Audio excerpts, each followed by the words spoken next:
ride to the beat with my hopes and my dreams like a boat in the sea. Let it ride from the west to the east. Be the best you can be. Let the rest in peace while I try. What's goody fam? You already know who it is. It's ShakaShine, and I'm coming back at it with another reaction on ShakaShine Reacts. Today, I gotta give a big old shout out to Travis, and their request was Adam Yauch, aka MCA, and this is the tribute. So, now for the people that have been hitting that like button, hitting that subscribe button, hitting that comment button, you know me, this is a channel of giving credit when credit's due, and y'all deserve all the credit, so I gotta say thank you. I really appreciate every single one of y'all. With that being said, I just opened up a P.O. box. I'm gonna start doing unboxing reactions. If you want to be part of those, all you gotta do is send me something, and the P.O. box address is in the description. For the people that are waiting on their requests, as you can see, we getting every single one of y'all. If I said I put it on the list, it's on the list and it's coming up. But you can always skip the line by hitting me with the donation. Links right underneath the like button, and I'll make sure I get your reaction out within 72 hours. Now, if this is your first time seeing one of my Beastie Boy reactions, please check out the playlist. We have, I think, over 80 Beastie Boy reactions, so check it out. And if you're coming back for another Beastie Boy reaction, then let's get straight to it. We should be learning something new. Well, I should be. Hopefully y'all too. Anyways, let's keep it going. Hello everyone and welcome to a very special, albeit sad edition of The Wedge. By now all of you have probably heard of the death of MCA, aka Adam Yauch from the Beastie Boys, one of the great musicians of certainly my generation. Well, the team at Much Music put together a amazing tribute to him. There's some cool footage of them throughout their career. Anyway, so we're gonna have that for you right now, and then we're gonna come back and talk about the Beastie Boys, play some videos, so enjoy. I would say too, they didn't have a better spot to film this. I mean, it's not terrible, but you know.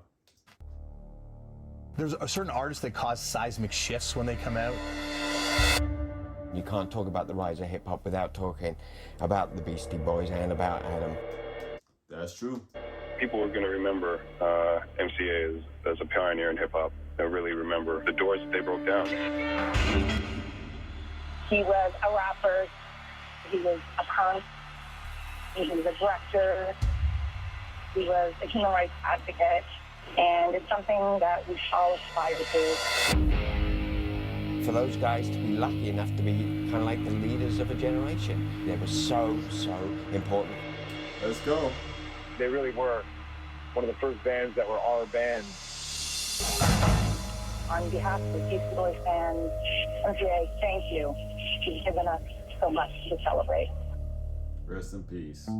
Super sad. Adam Yauch, a founding member of pioneering hip-hop group the Beastie Boys, died Friday in his native New York City. He was 47 years old. Too young. Known for his scratchy vocals and infectious energy, Yauch, who rapped under the name MCA, had been slowed in recent years as he battled cancer of the salivary gland, something he revealed in a video message to fans back in 2009.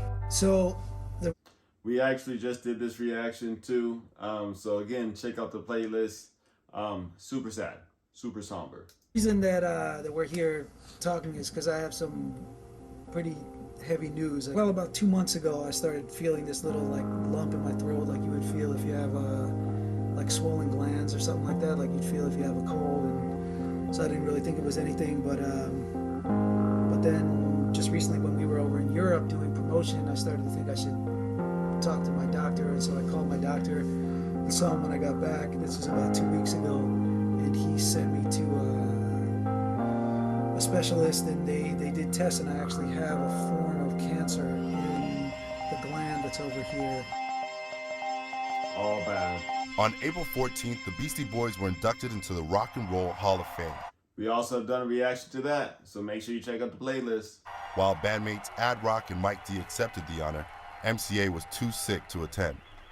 He was admitted to hospital the same night. Unfortunately, he couldn't be in Cleveland because he'd been undergoing treatment, and it was just too hard for him to be there. He definitely wishes he was there, but he wrote a great speech. Did you call him up from sitting at the table or anything like that? Yeah, there was emailing and calls going on. So this is so sad. That was so sad. Adam MCA Yauch, 1/3 of the pioneering hip-hop group The Beastie Boys, has passed away at the age of 47. We found out the news this morning, and I think we're all deeply touched and affected by this news. Crazy.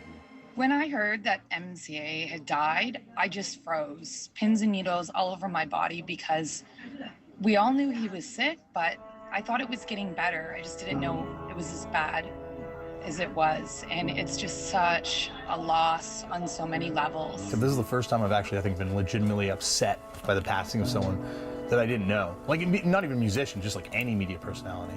I was on a plane. I had just left Toronto and landed in New York City when I got the news that MCA had passed away. So here I am in Brooklyn right now, and you can see even on the bars, rest in peace, MCA. So a lot of love to be had here for Adam Yauch. A lot of love everywhere for the whole Beastie Boys. I'm MCA, and I'm the king at rock. And if you want to have money and juice like us, the Beastie Boys, then you better watch Much Music now. Hey, again, even done a reaction to that, so check out the playlist. Beastie Boys represented, and they really were one of the first bands that were our band. Cause nobody can do it like Mixmaster can. Come on, I got the D-double-O style. How long have you known each other for? You know, it's funny you should ask that, Bob. We've known each other for a good 30, 40 some odd years. Yauch and I, we used to live together in Chinatown, like before we had our first album out or anything. So I was in another band called The Young and the Useless, and they used to play gigs like with us.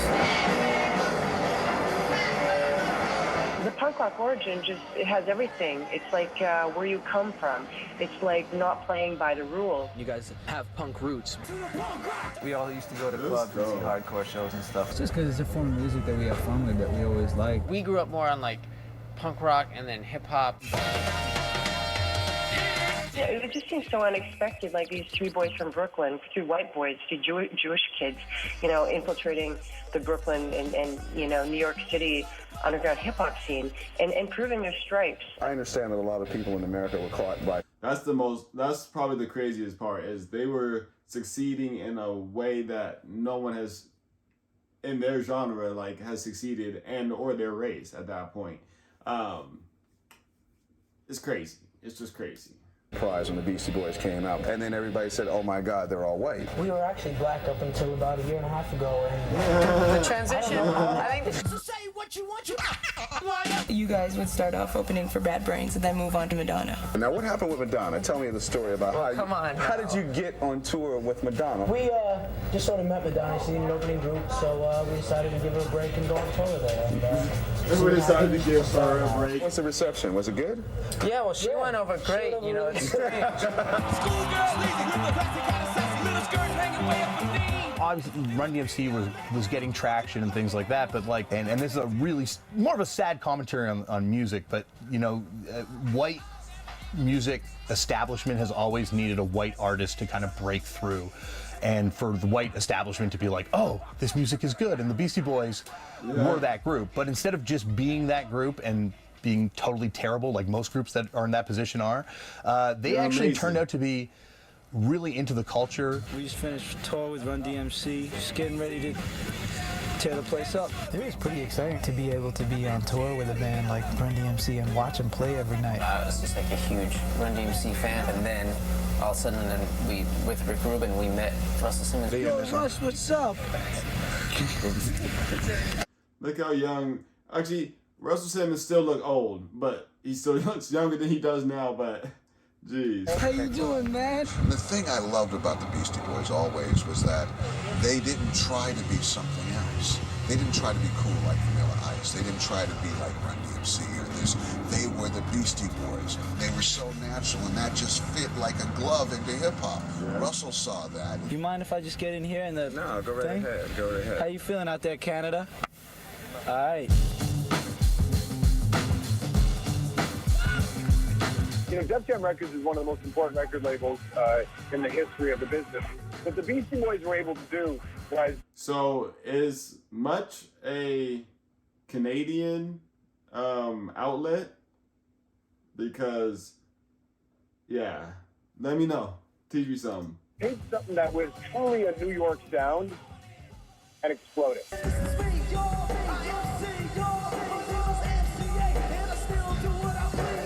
The hip-hop creators of that era were, you know, they quickly endeared themselves to those boys and accepted them and embraced them within the fold. I was a very big fan of theirs, and by me being on tour with them, come on, man, that did a lot to me. Hip-hop is just a really good form of expression because it just has so much like direct information. It's like a lot more of other like forms of music.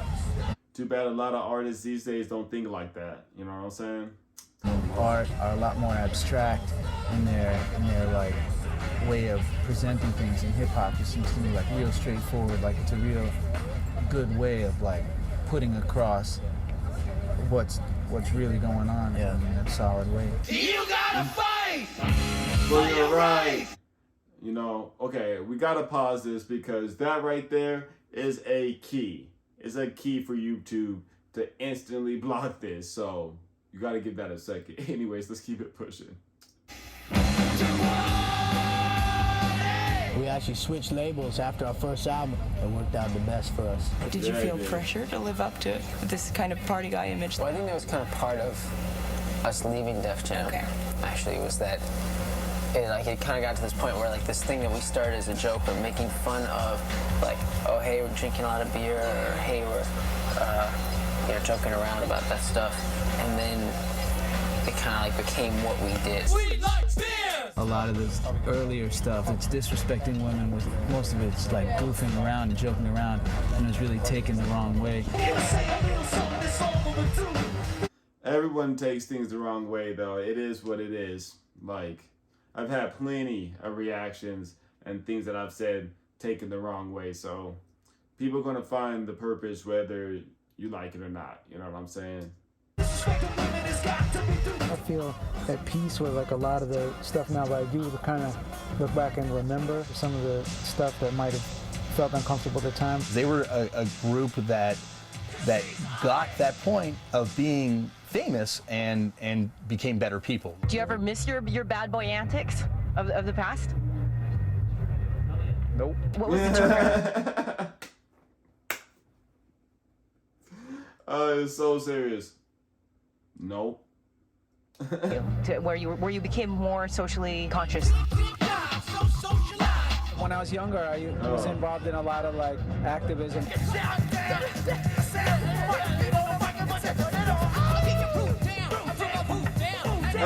Mike D's hair is on fire. That's killing it right there. I haven't seen him like that before. Are those just little braids or are they like twists? I think they're braids. Just after Licensed to Ill, maybe like in around 1988, I started getting more interested in spirituality. And through my interest in spirituality, also interest in how what I'm doing affects the rest of the world. Should I ask you any currently books that you guys are reading? I'm reading this book called The Life of Milarepa. This is about a Tibetan saint, about his life. Just checking that out, it's really quite interesting to me. In that interview, I also saw the beginnings of... Seems like an intelligent man. The political activism of the MCA. At that point, I saw these guys transforming from B-boys to B-men. A devout Buddhist, Yauch co-founded the Milarepa Fund in 1994. The nonprofit organization supports and brings awareness to the Tibetan people's nonviolent struggle against Chinese government oppression. Mostly I was over in Nepal and traveling there, and I just met some Tibetan people there. I just started learning about the Tibetan people and what's going on there. See, and I like that a lot more than today because I feel like people just read stuff and instead of, I know it's easier said than done. You can't just fly and drive to any part of the world. You know, most people don't have that money. I know I don't. So, but I think that if you do have the opportunity to learn something, try to learn it from the source itself. So that's what I think that MCA did right with that one. Insane oppression that's going on and genocide of their culture, where the women are being sterilized and forced abortions are going on, and monks and nuns who are sworn to nonviolence going to prison for just speaking their mind, for just saying Tibet is a free country. Once you see what a warm culture it is and how incredible the people are, and then you just start seeing how it's being totally repressed and destroyed, it's just like, what's going on? He put together, as well as he could, a group of people and entertainers and musicians to bring light to this notion of you know, moving toward Tibet independence. And the first Tibetan Freedom concert that he launched was in San Francisco in 1996. The Tibetan Freedom concert was a massive event. I remember. And we actually did a little snippet from that concert too as a reaction, so make sure you check out the playlist. I'm gonna keep plugging those as long as I keep seeing them and hearing them. The RFK Stadium in Washington, D.C. to see the Beastie Boys at the Tibetan Freedom concert. 100,000 people in there. Just think of that. 100,000 people to see a show. So it was 100,000. I was thinking it was probably around 40, 50,000. So again, I'm terrible at guessing when it comes to numbers of people in crowds. That the Beastie Boys had put on, an MCA, you know, being the real spiritual force behind that. It was a show that had Sonic Youth on it, and Radiohead, and REM, and Pearl Jam, and the Red Hot Chili Peppers. We just want to ask everybody who's here today to come to the demonstration tomorrow, because the demonstration is going to be really important. It's like the most important part of this whole thing. It's a time when everyone needs to get behind that momentum and push as hard as they can and not let it just fall off. I think it's incredible that this many people are learning about it, learning about what's happening in Tibet and learning some of the values of nonviolence. But again, I think that there's a lot more work that needs to be done and a lot further that we need to go to get to a point where Tibet is free. Did you do many benefits? No, this was brought up, and I think this is about the only thing we'd agree to do, really. Yeah. Because everything else is a bit messy, but this is really, really clear cut. We have some experience. See, again, charities, man. That's the problem. There's too many people taking it off top, and that's another reason why you got to go straight to the source, because there's so many people and so many problems when it comes to trying to help people.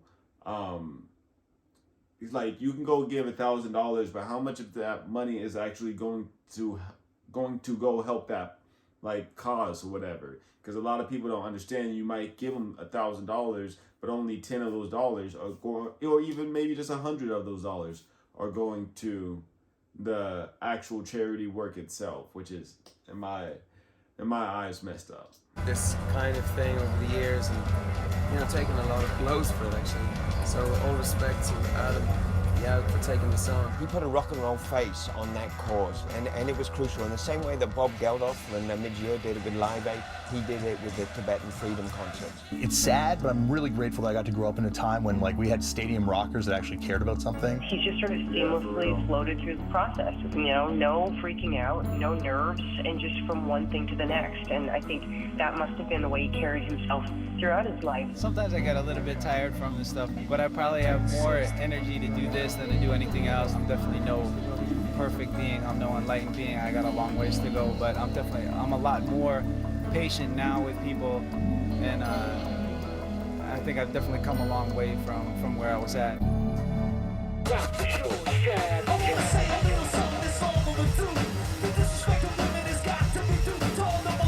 And that does make sense too, because you could even tell like his transitioning to what he was doing outside of music, because it was getting spilt over into his music, which I personally think it should be that way.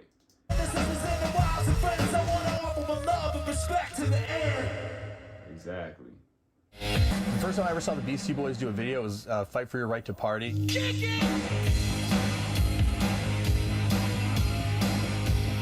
Is that their most popular music video? I'm pretty sure it has to be, right? This, I think there was one other one. Was it Sabotage? It's either this one or Sabotage, but either way, this has to be one of their top videos for sure.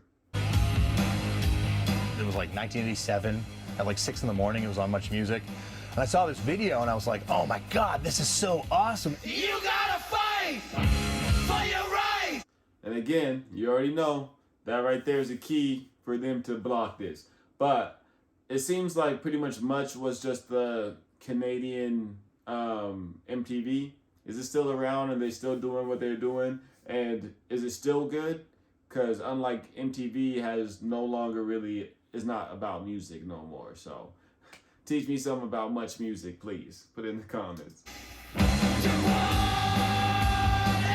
When that came along, and just the whole look, that was a revolution. They started out there doing the fun, but later on they really started pushing the limits of what a video could be and what kind of things you can make happen. They're really jokey with it. A lot of hip-hop acts weren't that funny, weren't that open to satire. Which is crazy because I don't know why everyone was just trying to be so hard at the time, and that's why they were so refreshing in my personal opinion. Again, I wasn't living around the time that they were really popping like that, so you know what I'm saying, I don't know, but that's my opinion from the outside looking in. Sabotage video will forever be one of the best videos ever made.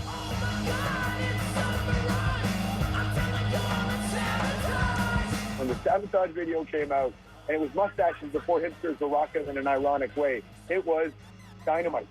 Dynamite when that video happened. And see, so which video was the more poppin' one? I'm gonna have to check that out after this. Something in the crappiness of, you know, the car they're driving, the kind of like faux cop drama that's unfolding, their horrible wigs, their horrible suits, their huge desires to like play and screw around. And I feel like that's what the Beastie Boys did so well throughout their career, is kind of sabotage expectations.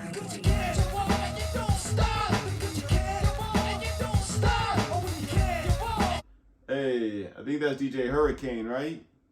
That's Hurricane, not Mixmaster Mike. So this had to be an early song. Musically and visually and just about everything they did, they went to places no one really went.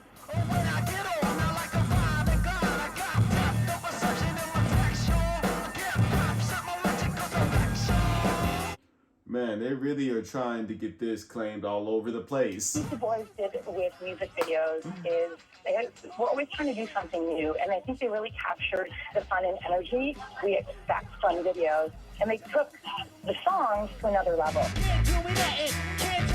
He had an alter ego in the world of filmmaking, was Nathaniel Hornblower. Oh yeah, I heard about that too. What films did he actually make? Or is it just like his directing for music videos? I want to know. Yeah, Nathaniel's a little wild. He's my cousin. He's from Switzerland. He's a bit crazy though. He wears the old traditional Appenzell gear. Appenzell is like the part of Switzerland he's from, and he'd be wearing like, you know, lederhosen and like a big feather in his hat and like little flowers on his suspenders and stuff. It seems funny to us, you know, but to him it's serious business. So you are Nathaniel Hornblower? Let's not get crazy. We won't address Let's not get crazy. that at this time. I feel like throughout his career, he's adopted new personas. Perhaps maybe helped him, you know, think of themselves in terms of a visual creator, a filmmaker. Maybe in that mindset, he could kind of clearly define a different persona than, you know, MCA, the rapper. The Beastie Boys are back after a 6-year absence. That video too was so funny to me. Beastie Boys have so many great videos. I love Triple Trouble because I'm in it. If you wanna know the real deal about the three. I was hosting the Much Music Video Awards red carpet show. Oh, so that's what that was. Oh, okay, it's starting to come full circle. I didn't even catch that the first time. Yeah, hi. And they were shooting their own video on our red carpet. When I actually went to their car, they jumped out in costume, and I didn't expect that. Classic Beastie Boys. I'm sure MCA, who directed that video, did his best to edit me out, but there's still like half a frame of me in there, which, you know, is my proudest moment ever. Ladies and gentlemen, the 3 MCs and they're on the go. Shadrach, Meshach, Abednego, the Beastie Boys! I remember when Much Music guy presented them with the Trailblazer Award at the Much Music Video Awards. And the reaction they got when they went on stage when it was beyond epic, man. They were the Beastie Boys.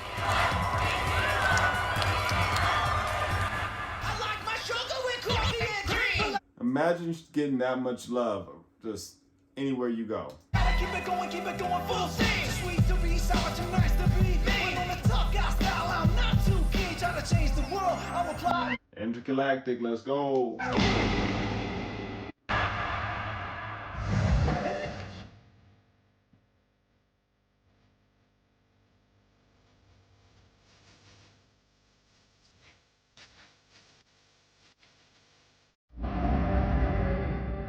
Generations from now look back into what hip-hop was back in our day. What would they say about the Beastie Boys? What would... And that's another thing. People need to go back. That's why I love doing these reaction videos, especially when it comes to like legends.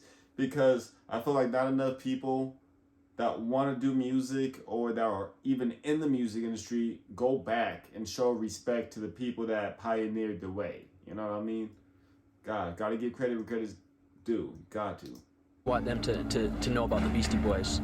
Yo, y'all suck since Brass Monkey. When I think of MCA, I think of someone who used to be a frat boy who really grew into being a gentleman. I've met many people through my time being a VJ at Much Music, and he really left an impression on me.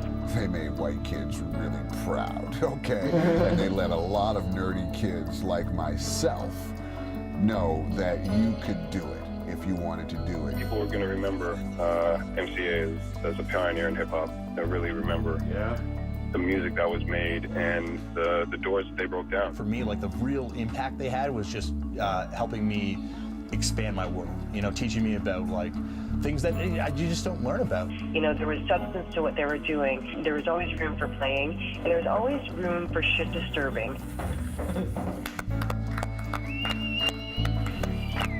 Everybody will remember him as the guy who taught people that you can make mistakes and grow up in the public eye and be cool and be principled and be really funny. I would be a much more boring person. That's true as true can get. Without the Beastie Boys. He was a rapper, he was a punk, he was a musician, he was a director, he was a feminist, he was a human rights advocate, and he was just a really cool guy for all the right reasons. Adam, we miss you already, babe. Doing our best to just kind of live life too and have a good time in the midst of the, you know, insanity. Let's do it. Okay. Again, rest in peace, MCA. Welcome back to The Wedge, everyone. I hope you really enjoyed that tribute to MCA that Much Music put together. I watched it myself and had a lump in my throat the whole time, which is weird because I normally don't care when celebrities die. It's no big deal. But, you know, when it seems like Adam Yauch was such a good person for him to pass away, it's more like a tragic thing. Beastie Boys to me are super important for a lot of reasons. Number one, because they started as a punk hardcore band way back when, 1982. Which I didn't know until y'all taught me, so again, thank y'all. They put out a single on Rat Cage record, Pollywog Stew. They later put out an EP called Cookie Puss, also on Rat Cage Records, which was their transformation into a hip-hop group. But this is an unbelievable punk band, you know, and they would have played with the likes of the Bad Brains, the Misfits, Adam Yauch, MCA. Later on in life, wound up being a Cro-Mag himself. Yes, he was a member of the Cro-Mags for a while on bass. So it's fitting that we start where the Beastie Boys started, and that is with Holy Snapper. Holy Snapper.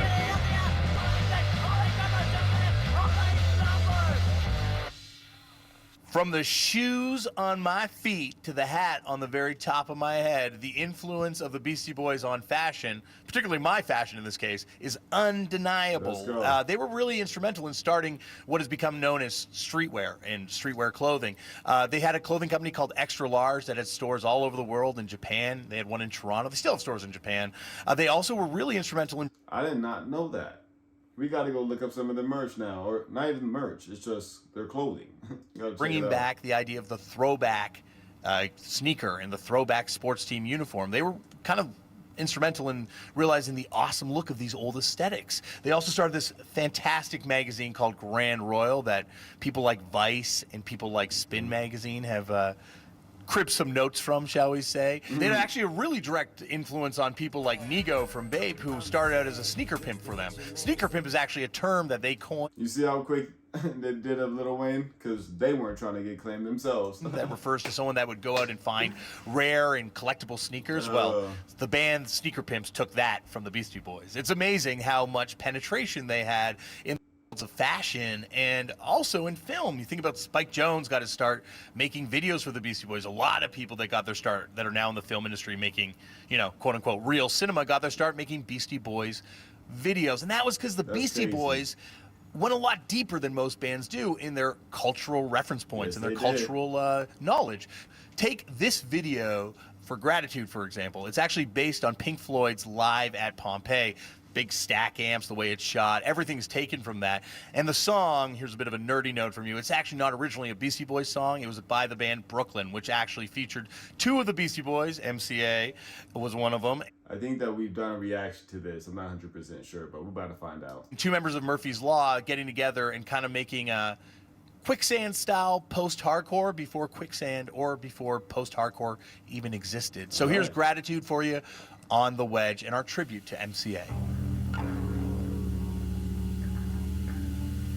All right, I think that this one we might have to skip it. We might have to skip around a little bit on this one because I remember there was complications last time I tried to upload this song.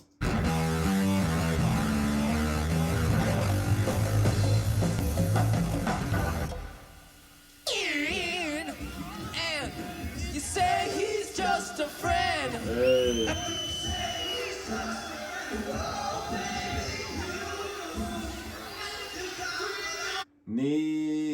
Let's go.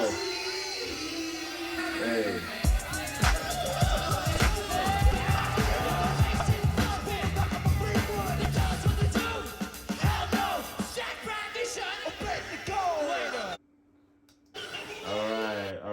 All right. Oh, looks like we have a little bit more. Okay. Let's go. That's a record. Root down. Man, Root Down was pretty much one of my first Beastie Boy reactions. That's crazy. That's crazy.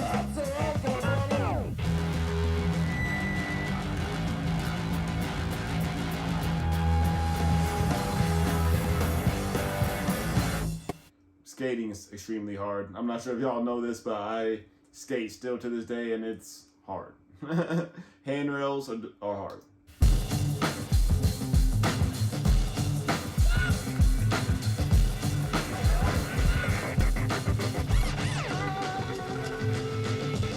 And we also have done a reaction to this as well. Again, check the playlist.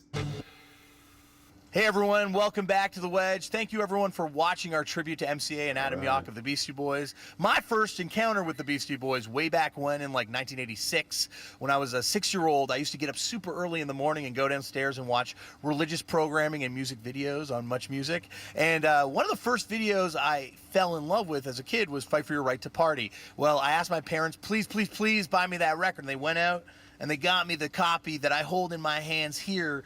To this day, I still have it. I still love this record. Awesome. And one of the songs that has stayed with me for my whole life is No Sleep Till Brooklyn because, of course, it features Kerry King on guitar from Slayer. How awesome. Beastie Boys and Slayer way back when. Well, he seems like a true fan, so you gotta love that.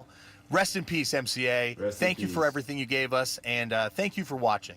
We'll see you next week. Hopefully, cheerier weather and cheerier circumstances. Seriously.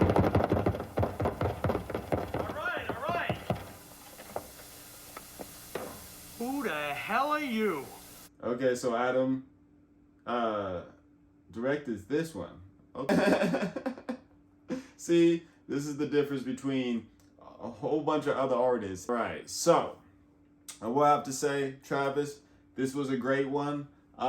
Couple of things I didn't know about, so you gotta love that. Whenever you learn something, it's a good day, in my personal opinion. So it is what it is. If you're making it this far, please make sure you're hitting that like button, hitting that subscribe button, hitting that comment button. It really helps out it really helps out the channel, and I really appreciate it. So Also, please don't forget, we got that P.O. box. If you want to be part of the unboxing reaction, all you got to do is send something.